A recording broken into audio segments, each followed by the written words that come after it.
welcome to Bold.io, and thank you for agreeing to have this interview with us today.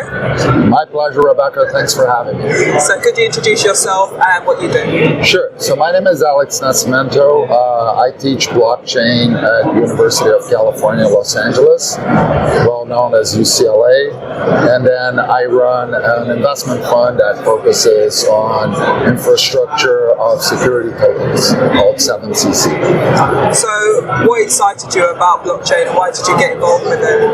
Well, I think it's truly the third industrial revolution. If you think about it in very simple terms, is the automation of every paper process in the world. Right? If you have a paper process, if you have paper pushers, if you have back office necessities or exchange of documents, imagine if you can automate that and no longer have that cost or the time that it takes for you to process that paperwork. So what has been the response to actually teaching blockchain? Because sometimes there's the notion of blockchain can't be taught in a classroom. Yeah, so it's very interesting. We started teaching at UCLA case studies.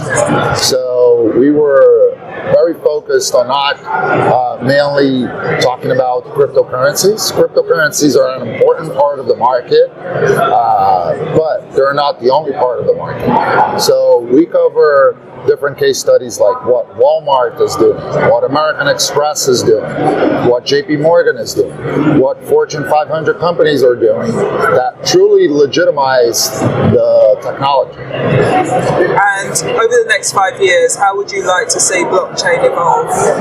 I think that in the next 5 years, what we're going to see is a lot more clear regulation, which is going to empower entrepreneurs to work on innovative fintech companies and supply chain companies and other bureaucratic processes that require licenses and heavy paperwork, like I was saying, and we'll see a much more proliferated use of blockchain. Now, will we use the word blockchain? I don't necessarily think we will, per se, as the front runner, right? Because blockchain is a backend technology, and you ask most users that are using their iPhone, they don't know how iOS works. They just know that their iPhone works, right? And it's a clear, seamless, nice, friendly experience.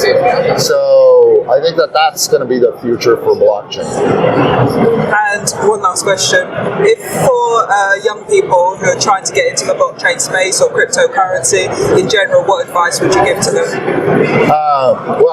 So I'm not a lawyer, so this is not legal or financial advice, but I would say two things. One, try to understand from the groundworks, like from mining, from how consensus mechanism works, and then build your way up into how the technology is being utilized.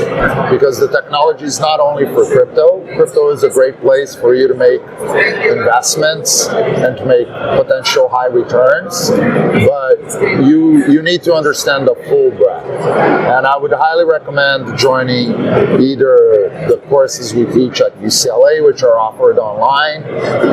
If you just Google UCLA blockchain, you'll find it. MIT has a great online course. Oxford has courses. Malta University has courses. I would just try to get as educated, because you can definitely, as a young adult, leapfrog your career into this very exciting industry. Thank you. My pleasure.